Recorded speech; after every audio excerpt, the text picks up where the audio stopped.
Hi, Fiends. Thanks for joining me on DonnaJean's Coffee House of Horror. And I have with me Buz Hasson. And Buz is a multi-talented man involved with oh so many things. One of the many things is I run into him at Monster Mania, and he's done some of the t-shirts, designed some of the t-shirts for them, which I always end up loving, being a volunteer there myself.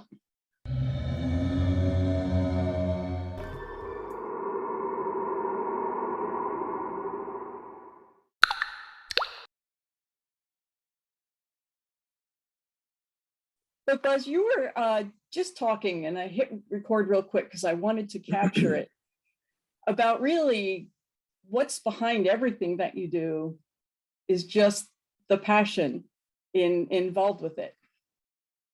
Yeah, I think it starts as you're very young as a kid, and I think as you grow and change and life comes at you, it's easy to get distracted from the things that lit you up inside and made you smile, or experiences that you're just when you go to sleep at night, you're like, wow, that was so amazing because of X, Y, and Z. If it's a movie, if it's a book, if it's an experience, traveling. And so that type of stuff always stuck with me, experiencing things. And so I wanted to kind of create my own worlds based on those experiences. And it's a mishmash, and I do a lot of different things, but the passion kind of starts, being young and being inspired by other people. And then when you learn about those people, creators, I'm not sure, I could list, about 30 off the top of my head, from, George Lucas to Wes Craven, and Stan Lee, Jack Kirby from Marvel Comics. It just goes on and on and on. You see have these creations, and you're inspired by them, and you hold the experience so dear. And then you learn about those creators, you read about their life experiences, who they are, and then you apply all that to yourself. I can remember reading about Salvador Dali in college, and just his life was more artistic than the work that he made, in my opinion. Like, you know what I mean? He kind of drew agree. Whatever he wanted, but his life experience was so grand. Andy Warhol too, some people love to hate him, some people love to love him, but at the end of the day, it's the life experience that really holds the essence of like what happened, what they made, what they did. It's not just a song or a hit song, it's a style, the group, the culmination of people working together, seeing that deeper behind just being a fan of something, being a fan of like this character or this franchise, and getting the tattoo. And it's like how it all comes to be matters, and you lose a lot of that with massive, overwhelming oversaturation of influx of new, constant all the time. So yeah, driving deeper behind it, learning young as a kid. My first job was in a library, ironically. So I would discover things like Bruce Lee and Stephen King just from organizing books, and it really stuck with me. So I wanted to be a creator amongst that realm, of what these individuals were able. I don't really convey it to financial success as much or sales per copy, as much as I look at how they add to the zenithscope of ideas and imagination. You know what I mean? If you look at what we're fans of today, most of the creators of it are dead. You know what I mean? It's all, it hangs around. Folklore became science fiction. Science fiction became life. You know what I mean? Like there's a saying, I don't remember who said it, but I heard it once. The past is old, but the future is ancient. And if you look at things like Blade Runner, you see the ancientness in its future. You know what I mean? The pharaohs planned their whole lives for their death, like how they were going to be remembered. You know what I mean? Right. So I, not to take it too deep, but when you get into something, you really have to, it's hard not to get into it. You know what I mean? For me, and that's what got all the comic books and stuff going. And I like to work with other people, and my partner, Ken Hazer, has been someone I've worked with for 15 years on The Living Corpse. And the back and forth that goes on between us for creating an idea, it's like watching the X-Men work together to like defeat a villain or something, So it's a lot of fun. What came first for you? Did you move into the comic books first?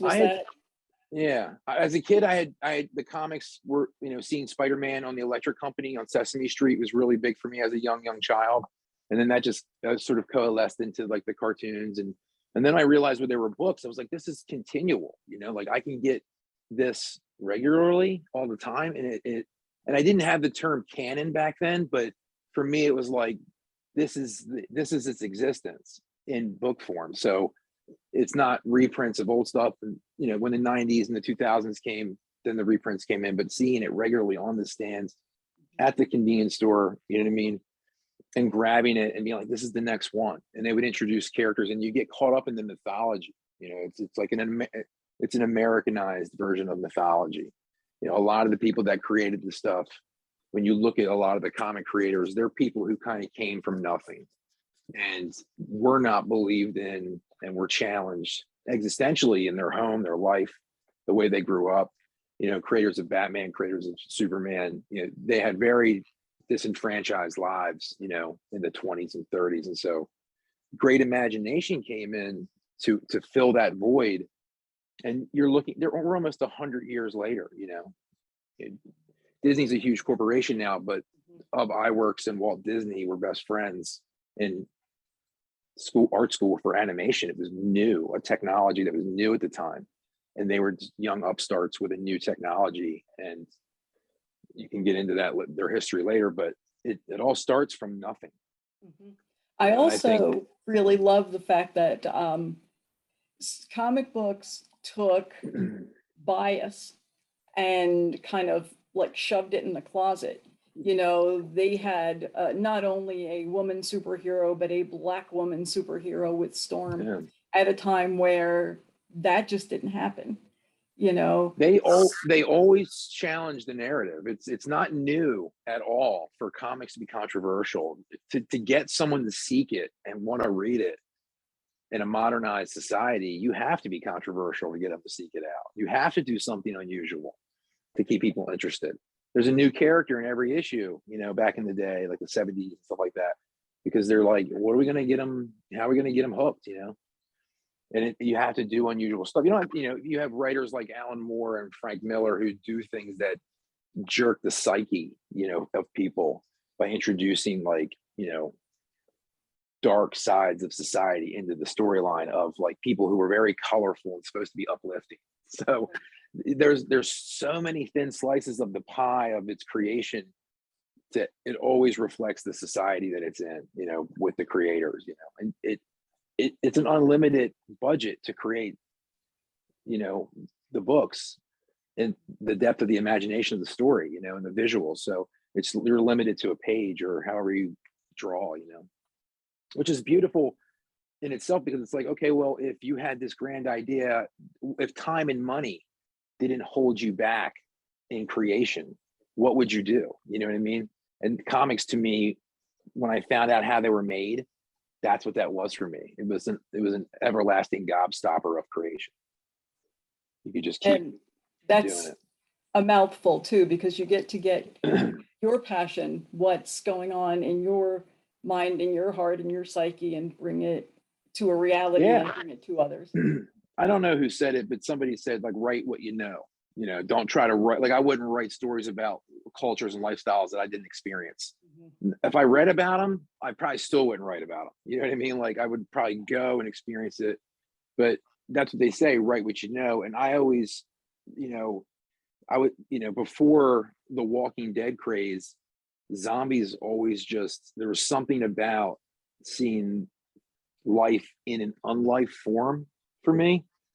Undead, the idea of, either everlasting life or this recyclical aspect of not being able to get away from it. And I always felt like Romero wanted, outside of being the civil rights filmmaker that he was, I feel like he really wanted to show a sickness in society by having the zombies eventually get smart again. You know what I mean? Like not like hyper intelligent and fast and all that stuff, but just slowly show exhibition of, how life used to be, or, missing the being alive. You know what I mean? But knowing about that, being conscious of it, and how that would crush you if there's anything left inside of you. And that's why we wrote our comic book, because we were like, what if there was one guy or girl, whoever, but it was a guy for us, who was experiencing that. And then the more we hung out, it kind of wrote itself, because we were bringing in, like writers, the, you know, aspects of our lives that weren't so bright and wonderful, and putting those feelings into the narrative of this character. You know, and it's not Shakespeare by any means, and it's not Watchmen, you know what I mean? But it's just our story about one guy going through the dregs, you know, and it was kind of like therapy for us to create it as young, very eager, with budding talent comic book guys trying to find our voice, trying to find what about comics we wanted to do. I met a creator once named David Mack, who did a book called Kabuki for a really long time that was independent. It was all created by him, you know, and now he's a big Marvel contributor to like a lot of the TV shows as a designer. And I watched him from afar in his career, like just do it himself and do it well. And I had the opportunity to show my artwork one time, and he asked, after looking at everything and liking it, he was like, what do you really want to do? And I was like, I never asked myself that. I just wanted to learn it all. And then what's the answer to that? What do you really want to do? What's the response? For me, it was, my answer after that was probably 20 plus years ago. I got asked that question. There's a bunch of guys in comics I could go back to conversations I had with them professionally as a young person, being like, hey, what do you think? And they would say to me, do you want me to lie to you, or do you want me to tell you the truth? And I was always like, just tell me the truth. I don't care how insulting it is. And some people were rude and some people were constructive. And I had been to art school where they had deconstructed you, and then you build yourself back up as who you are. And that's quite a challenge. But yeah, I mean, learning all this, the ropes of all this, you know, and getting back to creating it. I had grown up on Saturday morning cartoons and Tales from the Crypt and Batman. And so I was just like, I just took like a big ball of clay and just smushed it all together and made, you know, this guy, the living corpse.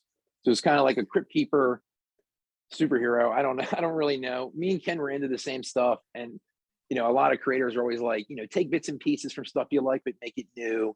And, you know, the rule of thumb was, you know, do your own work, practice, don't steal ideas, you know what I mean? And don't take credit for something you didn't do. And so we just focused on that. And in that process, putting our inspiration from our lives into the story, the character just became what it was. And we started to do the same amount of work equally. So we brought two minds to it, which was really important, because you can catch each other in like the things that need improved, or that you maybe miss in the background or from the page before or the issue before. And, you know, I'm sorry, I'm talking too much. Go ahead.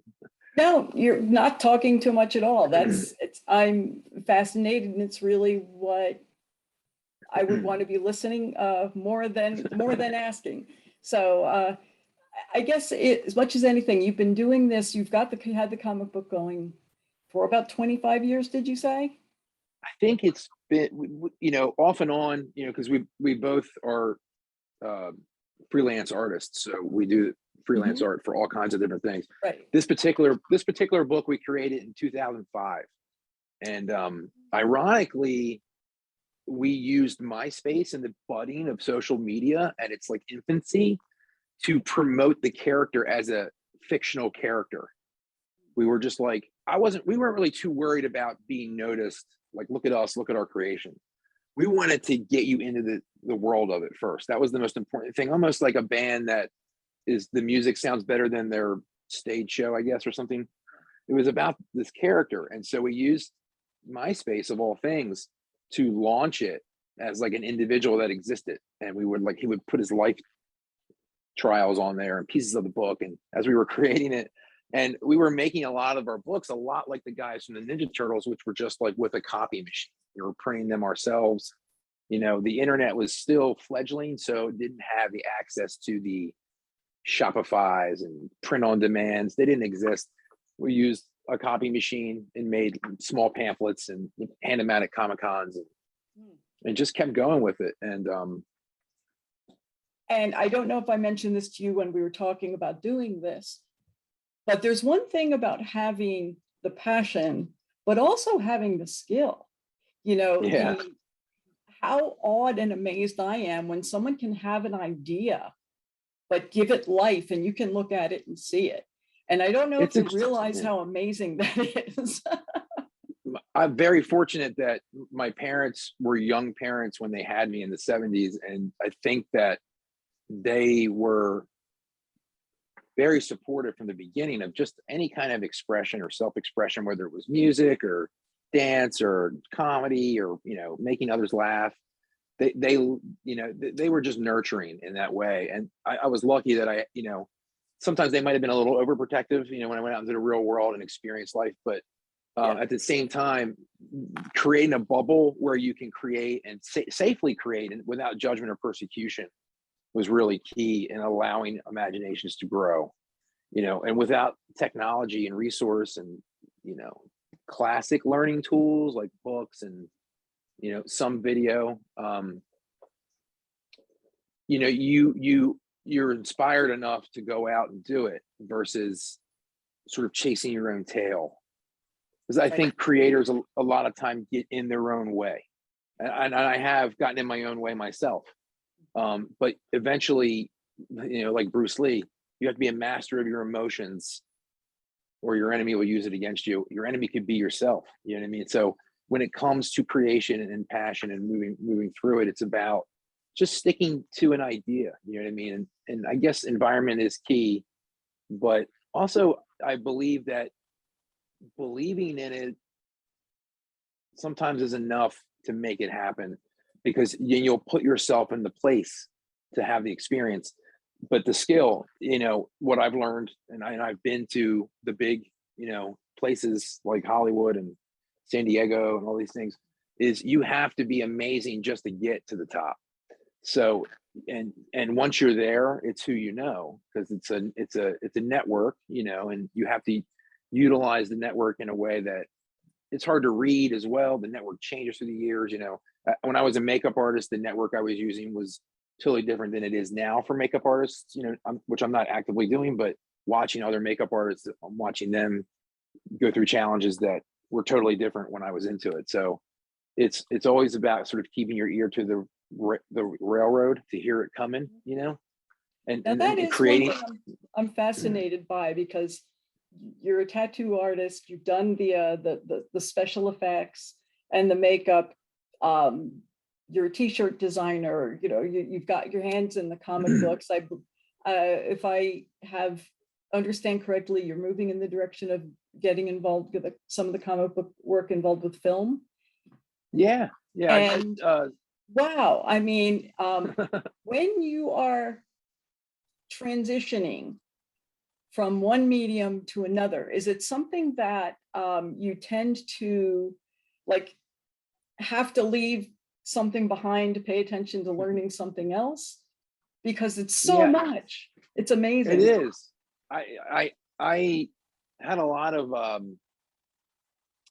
you know, had a lot of dreams and desires as a kid, and I just didn't think that, you know, for a long time I thought I had to pick one. And like I went real obsessive about trying to figure that out. And in that process, I just went and learned all these things. When you're young, you're more eager, more interested, more nubile. So you'll take a path less woven to try, you know, risk maybe you know, like, I don't know. I think for me, like I watch other kids grow up and be adrenaline junkies and jump bikes off ramps over, you know, things they shouldn't. And for me, it was like, I'll go try ceramics. You know what I mean? Like, I would just go do it. And you know, it was screen printing or digital art. And I would take a little bit from each one. And then it made me able to bring into physical reality ideas that I had, you know, things I was feeling, you know. So, sometimes when I want to do a painting, it comes from a place where how I'm feeling, like emotionally about something. And, you know, I watched this movie as a kid called Turk 182 with Timothy Robbins. He like climbs up on a bridge and like risks his life for his brother's death that was like wronged or something like that. He was a NYC firefighter. But I watched as a kid and I was like, this nothing's stopping this character. And I would see things like that in film, and watching Bill Murray be funny through every challenging scenario. Like he was always like just all the time in every movie. He's like, I mean, this is just eloquence in how they go through life, and I would want to be like that in life. And so I would put like inspiration from everything into choice, my choices, what I was going to do, you know what I mean? Despite what was going on around me, it's one thing to be affected by stuff, whether it's, a big life change or a change in your own decisions. It's just to go with it and stick with it. And I think, that teaches you to believe in it, or that you have to believe in it. Mhm. And then you put that into motion, and then it's yours. No one can take it, like extreme scenarios have to happen to take it, because you made it, it's yours. And that's what I experienced a lot of times is the mainstream media companies that make and give us the entertainments we have, the book industry.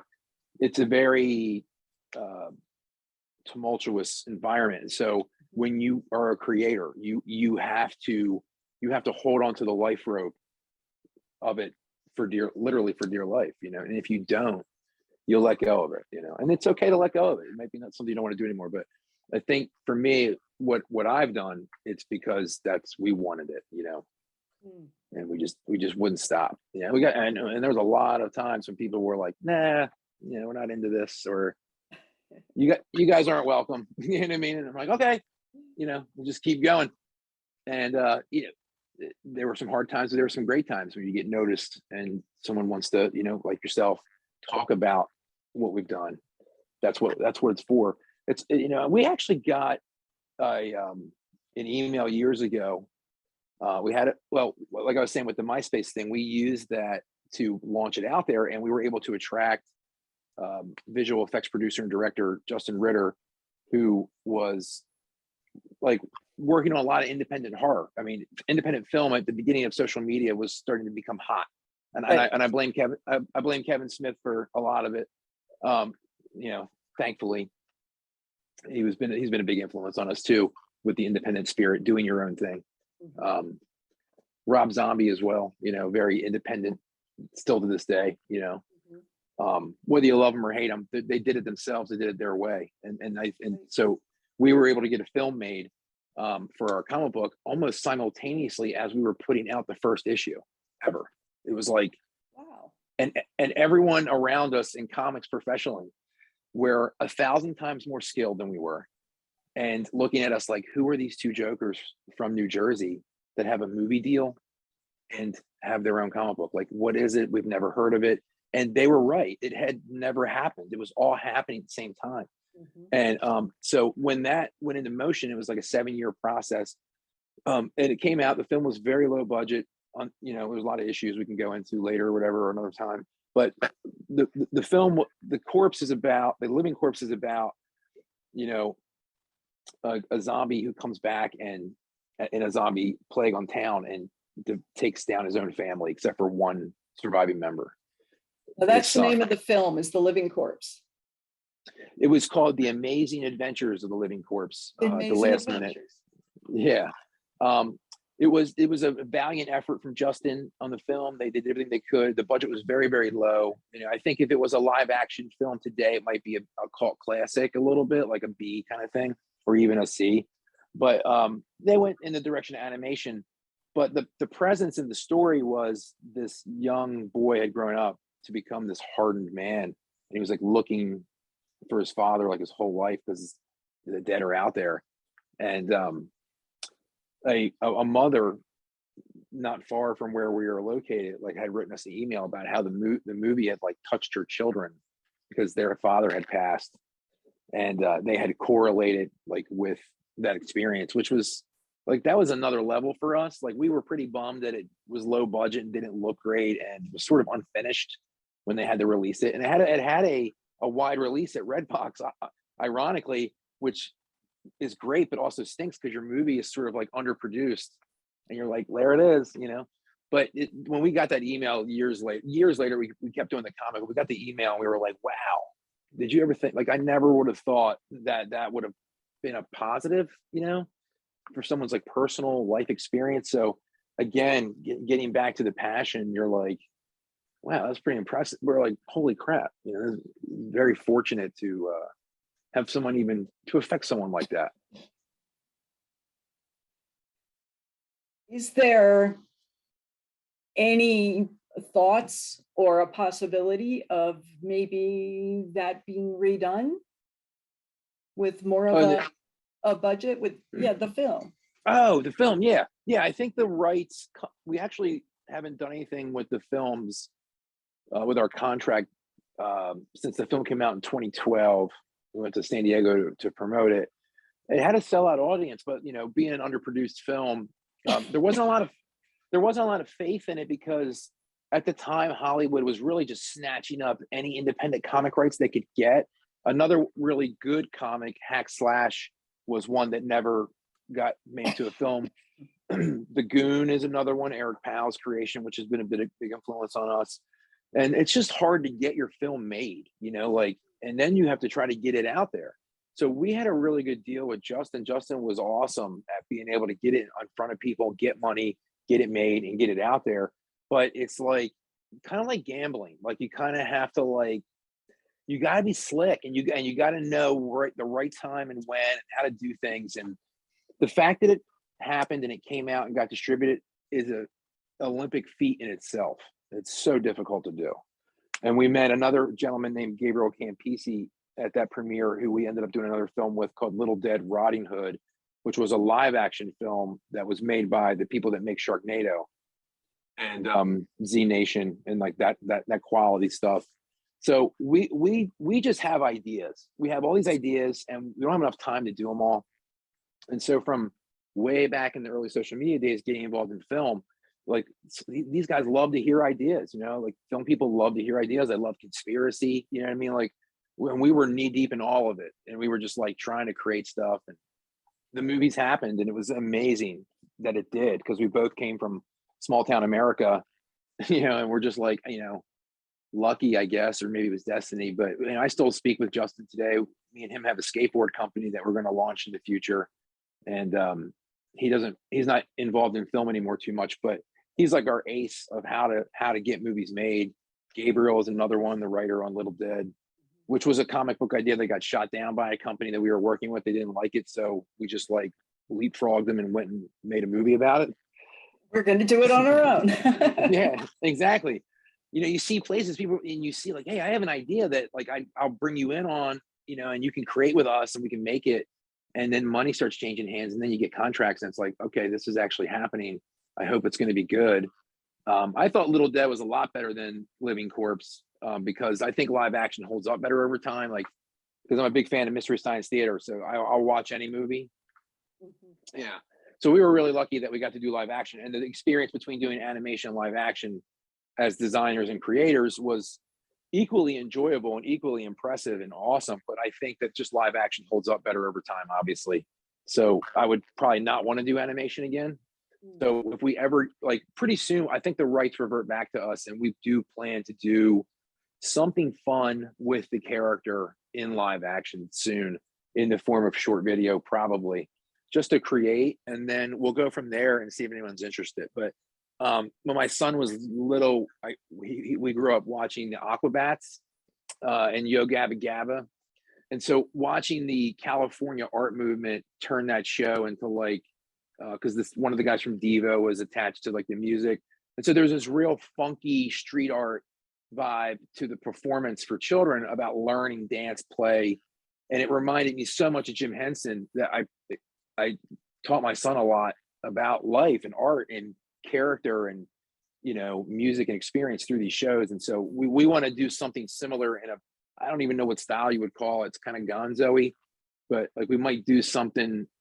We have an effects guy that we work with named Gus Clark, who's amazing. He makes our masks and everything, because we do a lot of we still do a lot of effects stuff, and we like to dabble with film. So we're going to try to make a mask that has more movability, where we can actually do more live action stuff when the rights come back to us, which, we'd have to do it as a fan film right now.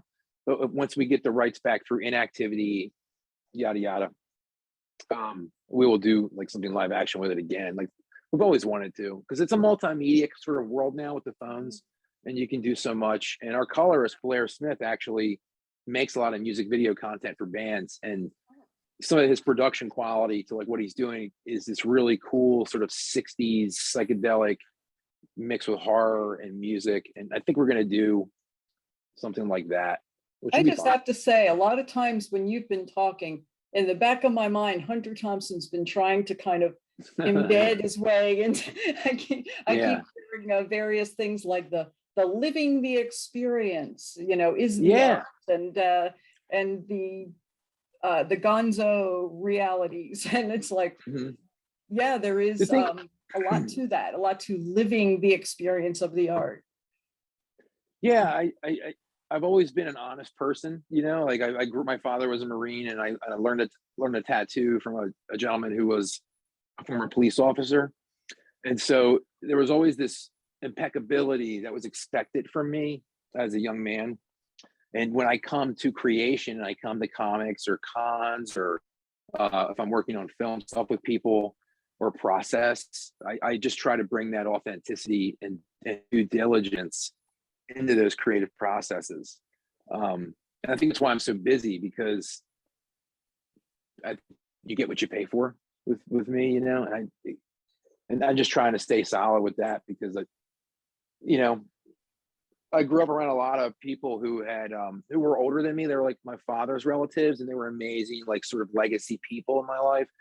And watching them pass on was an interesting experience for me as a young man. I'd seen a lot of people pass on in a short period of time. And so going from having like legacy hand-to-hand oral traditions being passed on to me for quality of character, and then losing them and having to process their transition, it just made things more real. So when I do anything, I'm like, I just really get into it. I really do it. And that's getting back to young people creating, you know, there's the commitment, you know what I mean? Like, do you really want to do this? Or are you just saying you want to do it? You know, and you can't do everything, but you can do anything. So you have to pick, you know what I mean? Well, and that's challenging to do too. a whole lot and embrace all of it. And you know, I think a lot of us do go through different transitions in life, different things we're into while we're in the process of learning until we get to the next thing. And you're certainly an amazing example of being able to take what you're learning and building on it, and be able to process this into your real life of passion and what you're doing and loving doing it. I've actually, you know, thank you so much for that compliment, because when fans or people, you know, of note can reflect that back to me, to Ken, to Blair, the things that we're doing, it makes us see, you know, the value like in it. You know, it's sort of like stocks and trading of like, you know, yourself. You see it.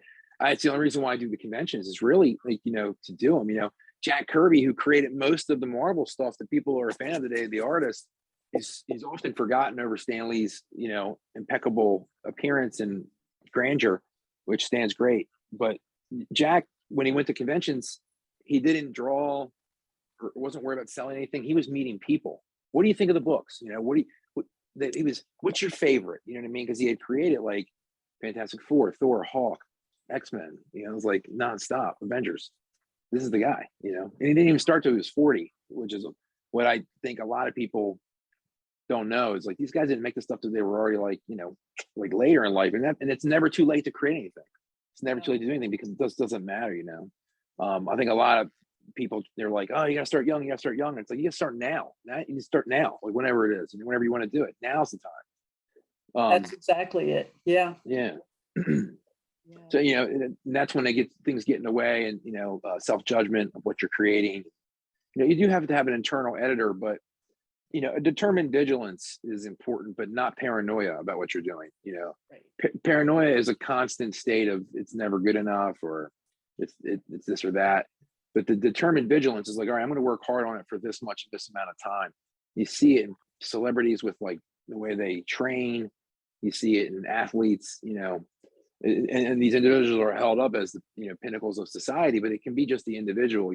A lot of the ancient mythos behind mythological characters is not a physical being.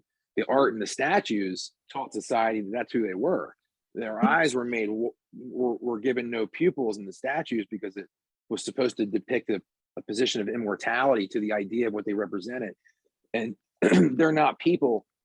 And so people have forgotten over time to believe in the self, that you too can aspire, to be whatever good thing it is that, you want to do, Now I want to jump a little bit here. It seems as though you're also involved with a podcast. Yeah. Fireside chats? The welcome to the fireside. Right? Yeah. Is that something Those that are, you do regularly, or is that kind of a spur of the moment, like, hey, let's do this kind of thing? I'll tell you what, Stephen Maurer and John Menti, the guys that the big brains behind the show, they've been fans of our stuff since we started. Like they were fans of our stuff before I think our stuff was any good. So and they're awesome people, and they were local. They're like Philly guys, and I'm from Maryland, but I was always in and out of Delaware and Jersey. Ken's from Jersey and Blair's from Jersey.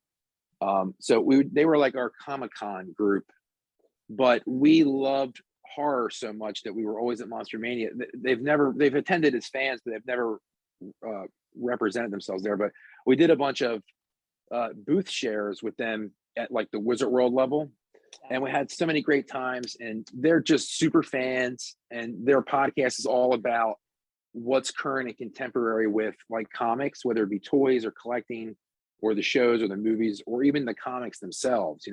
That the comics themselves get sort of pushed to the back with all the video games and movies and castings and stuff like that. So when you get, I'm still buying comics from my local comic book shop. I'm still reading them, with as much time as I can, because the immersive process again, these guys are immersive in their podcast and what they do. And they have me on for fun to change things up every now and then. Because I tend to get a little rowdier on their show with my opinions and like what's cool and what I'm into. And I support everybody's stuff. I'm never like anti anything really, except the harsher perspectives of things. But yeah, they're pretty cool in what they do, man. I really was inspired by what they've done, and I've watched them grow through time. I think they're on iHeartRadio, which is really cool for them. They've done a lot of cons. They've done their own press. They do their own push. They work with like cosplay community as well, and they're funny too, man. I really enjoy hanging out with them. And me and Ken are I think we're a kind of a comical duo creators. We're both very into comic strips and humor. We grew up on the Sunday paper as kids, which was a huge push for why I want to do comics. And now having like a lot of philosophical perspectives and life help stuff, you can take the comics in any direction you want. It's so cool now. But with the podcast, like the humor and the banter, like it's awesome to us. We grew up on the Three Stooges. We grew up on the Marx Brothers.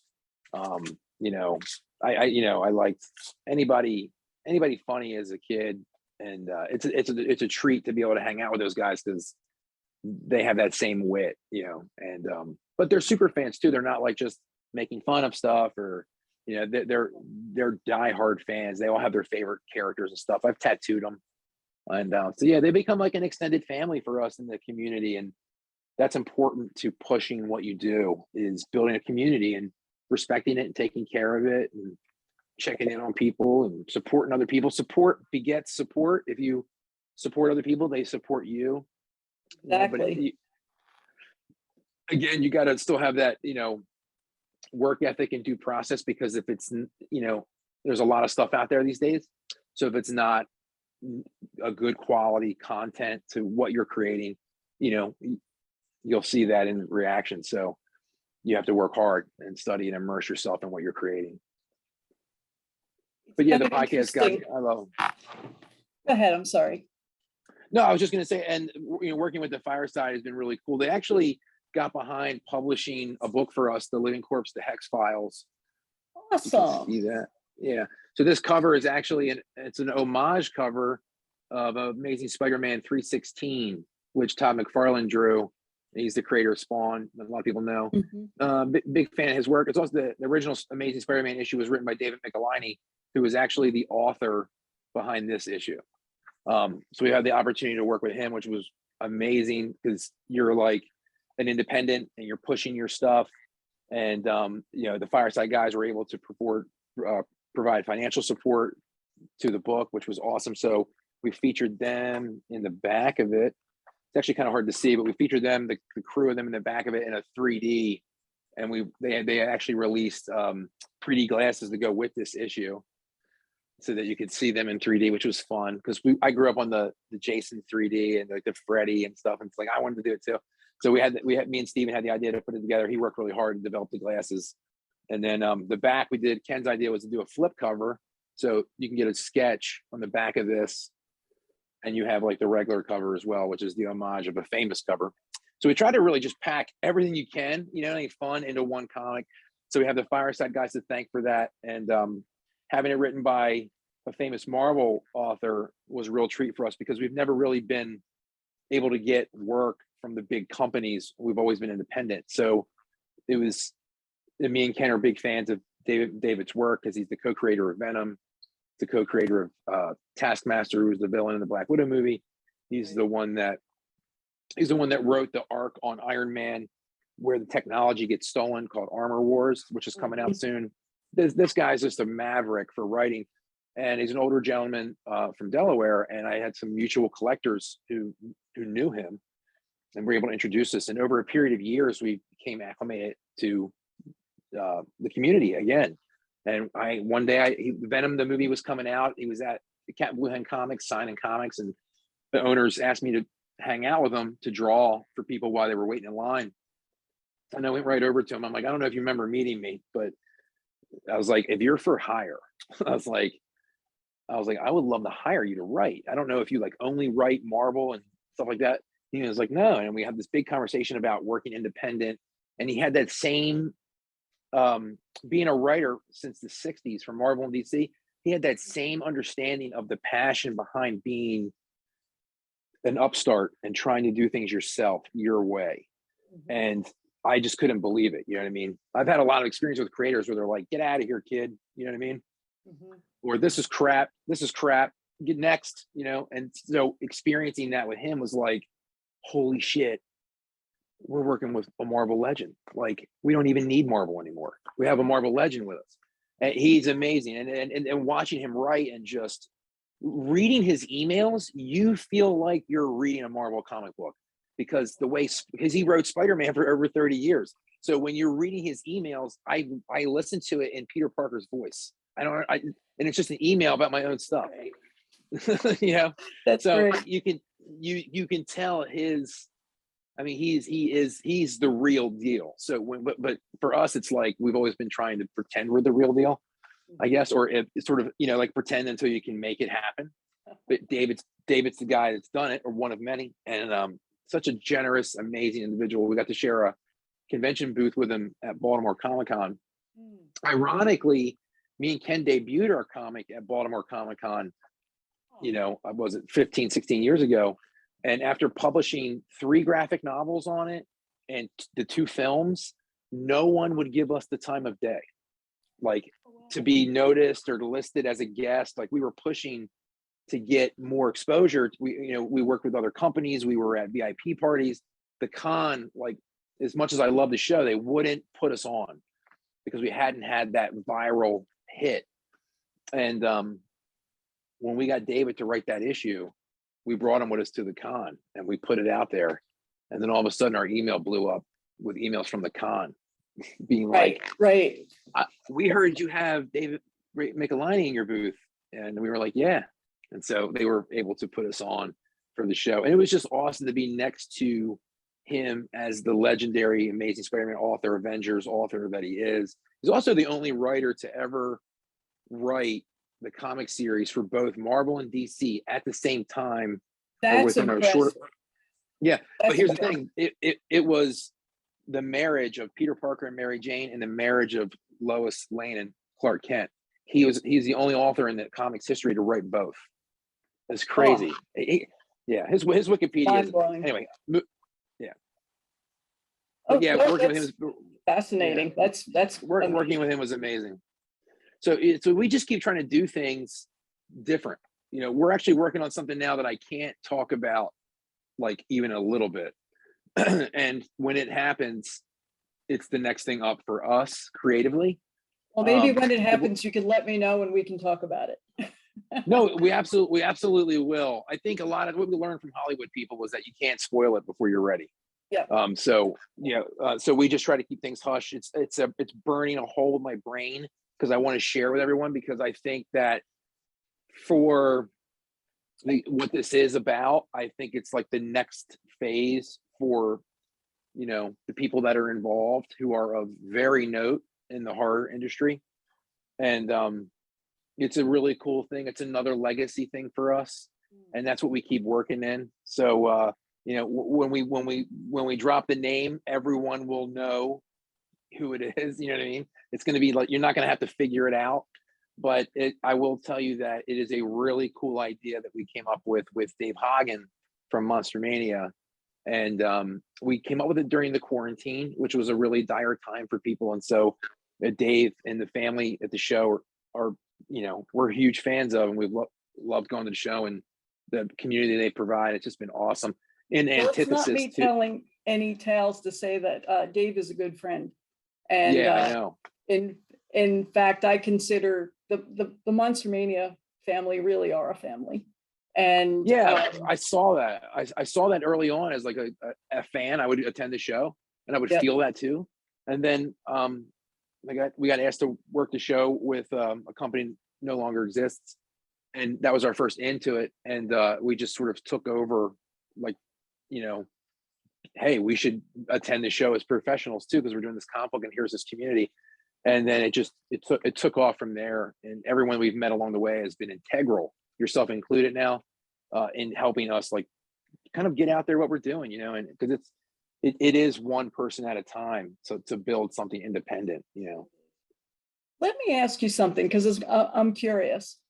I know nothing about the comic book world other than having a daughter that's an illustrator, but that's knowing her as an illustrator, and that's not knowing the world. But I do a lot of chats with indie filmmakers and indie actors. And it seems as though during the world of COVID, indie filmmaking it's a completely new thing. It's a completely new life. All of a sudden you've got like Terrifier and Terrifier 2, and then another film, The Stream, and all of these other films, Bloody Summer Camp. They're all sponsored by people who become a part of the film company. That to me is an amazing thing to see, to be a part of. I've gone to a bunch of interviews and shows of people and met up with people who are the indie filmmakers and actors. Is the comic book world, do you find, is there any of that kind of, is it changing in a way, the way that filmmaking is? For comics, and you know, I want to shout out all those people you're supporting, whoever they are, especially like Terrifier and watching Damien do his thing. That's what it is. That's how any of this is happening. Like, if you want to see Last House on the Left, if you want to see Evil Dead, it's the same work ethic. Eli Roth is a great source for process on that. You know, what everyone's, I supported a bunch of Jason fan films recently because I'd love to see that, you know what I mean? And that's what it takes. And, you know, with the phones and being able to get to people now is, it really comes down to, you know, do you want to do it? You know, Savini was a big influence on me early on in the 90s because he wouldn't go to LA. You know, I was lucky enough to have run into him a few times and get some good advice over the years that was real, you know what I mean? That made me realize what the next step was. And there's a bunch of guys like that. And I think the people you're supporting are the next generation of it. And, you know, and I try to watch everything and support it if I can, because this is what it's all about. It's coming back to what the effort to do it, to create Hollywood. You know, the horror films created Hollywood, first of all. We all know that from the 30s. You don't even have a Hollywood without the horror films. So the community is much more supportive than the comic book industry has been. In comics, they say you just got to find one person to support your stuff within the industry, and then that will be your lead into making what you want to make. I feel like in the independent film industry, it's a little more understood that you have to support everyone, whether it's someone who's donating their time on the set to craft services, you know what I mean, to the big actors that are fading out of existence that you're pulling forward to make popular again, to keep them around, to keep their legacy going, to giving someone with talent and drive and this undying effort to be there to help a chance to do something, inspiring them that, you know, you have what it takes to do this, show me. Not like, you know, oh, you're not good enough, so you can't be a part of it. You know what I mean? Like, that's, no, man, it's a creative ocean, you know, and nature supports each species. So the film industry, it only exists from that. It's like a gaseous matter. They say smoke and mirrors, right? For magicians, it's like, Right. help me with mirrors to keep the smoke together, to keep an image going. And that's what it takes. Comics, for me, it's been a little more, it's as old as the film industry. It's been a little more tumultuous, because I think it's a little more of like, I feel like sometimes film is an underappreciated, it's a thankless job to make a film. Sometimes I think, because it's so much work, you know, like hearing a lot of the behind the scenes behind Adam Green's process with Hatchet. And it's like, wow, I love Hatchet, and we've got the chance to work on the comic, which has been an honor, but his efforts to make it, to keep it going, like you hear about, it's like, damn, you know, it is so much work, and it takes people. And I think in comics, it's a little harder to find. I try to help people with comics all the time, because there's been a few of the old guard that have helped us out along the way. Walt Simonson is an artist very early on, who was a teacher at the School of Visual Arts in New York for comics, and is a massive contributor to the Thor storyline. For if you're a fan of anything Thor nowadays, it's probably because of Walt Simonson. And he's the first guy to look at my work and be like, "Do you want me to lie to you or tell you the truth?" And he was real, man. He was like, he's like, "This looks good, but you got to do this better, and like change the way you do this over here." And then, like, you know, as a young kid, you're like, "Oh my God, this is what I've always wanted to know, but was never had anyone around to tell me." Yeah. And then you go home and chew on the fat of it and put it to work. And I think, like, for independent filmmakers, it's the fan base that does that for them. You know, they're like, "We love your movie. We love your movie. It's great. It's my favorite part." And then you meet, and when you see your fans in the film industry, I've witnessed, you see fans go hard. I had an experience with Meg Foster from They Live and Lords of Salem. Very emotional exchange conversation outside of Monster Mania, one of the many years, and about her like crazy emotional, like unbelievable expression of appreciation for the fans that were showing up for the show. Like, I was like, yes, this is awesome, you know.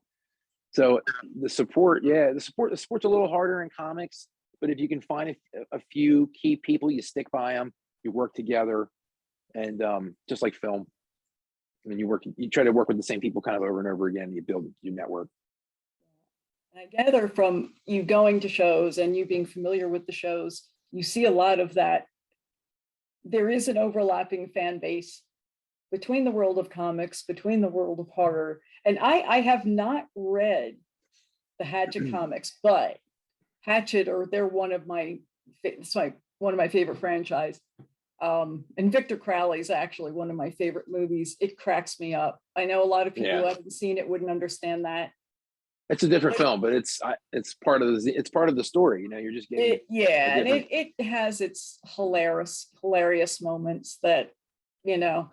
But I have to check out those comics though, because I didn't know about them until very recently. So I'm gonna have to check them out. Actually, I think I've got one. This is one that we did recently. It's Hatchet Unstoppable. A little head split in there.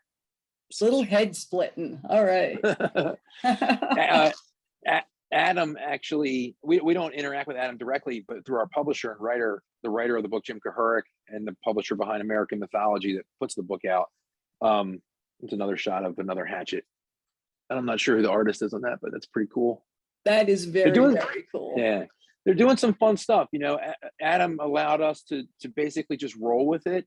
We drew the story in this book during the quarantine, actually, because we were just at home not doing anything. We call it the Honey Island Rumble. My partner Ken wrote the dialogue and the story, and we plotted out this idea that I don't want to give too much away, but there's another menace in the swamp that Victor has to battle, and you know, he just shows up when the trouble is near. Well, that is all so awesome. All of, I'm just going to have to get those comic books. I'll send you some. Thank you. Yeah, I'll send you the ones I have right here. If I ever have the opportunity to meet Adam Green, because I've been sort of in my mind, it's been kind of my dream to do like a Victor Crowley chat, you know. Yeah. The Hatchet stuff is one of those things where it's going to end up like the Puppet Masters and the Ghoulies, you know. He has his own thing, so it should be celebrated. It's pretty awesome. It's hard to do too. And you know, what a story, what a cast, you know. It's very cool. Just one of those things. So do you have any plans on being at any shows upcoming that people could come and see you at and perhaps buy some of your goodies? Oh yeah, we're always at the Monster Mania in Cherry Hill, New Jersey in March. That's the next one. If things go well, we're a little behind schedule. We might be able to announce some of our secret project stuff then, which would be really cool, but we'll have to see how that goes. I'll be there in my volunteer shirt. So if you do, maybe awesome. Yeah. Oh yeah. We'll let you know. We'll let you know. Talk about it. Yeah. We'll let you know ahead of time if we're going to do anything with that. But yeah, Monster Mania, and then there's always every year there's Free Comic Book Day, which is a big national sort of holiday for your local comic shop. You can find just by, I think you go to like lcs.com or something like that. But yeah, we'll be probably doing something for that. And later in the year, we'll be at the other Monster Manias and maybe Baltimore Comic Con as well. And then that's probably it for shows because we're pretty busy on making comics. It does sound like it. And it sounds like something worth waiting for. Is there a way that people can get your comics without going to a show? I mean, can they go online? Do you just get it carried at the comic book stores? Absolutely. You can, everything we do is a little bit of a lower print run, so they're not as readily available. Some stores may not carry them because they're not that popular, but you can get everything through Diamond Previews catalog, which all comic book stores order out of. There's always the aftermarket on eBay, but you can hit us up too. I'm mostly on Instagram at BuzzCorps, and I can always, you know, do sort of a private sale there. But you can order them through comic services. If you buy comics online, there's various comic services that will carry the books. So, but like I said, they are low print runs. So sometimes if you can't find them, you can just hit us up directly. I would imagine that if they can't find them and they request them, that would probably be very helpful as well. You know, yeah, it's always great. Yeah. Know, hey, you want it, you know? Sure. I mean, we've had a lot of people just go in and tell their comic book store they want it, and they order it, and it's in their box, and they have it when it comes out. And then there are some people who the stores won't, so they can just hit us up online. It's always cool. And that's the Living Corpse. That is the Living Corpse. Yep. Thank you so much, Buzz. I look forward to seeing you in March. This has been a blast. Thanks. Thanks for hanging out with Buzz and I while we were chatting.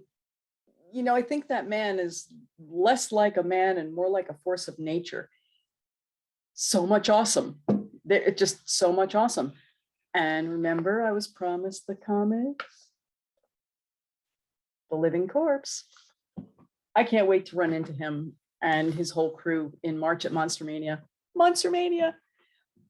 Come on out and see us. And you know, we really didn't have a time to talk about tattooing, but it just might happen.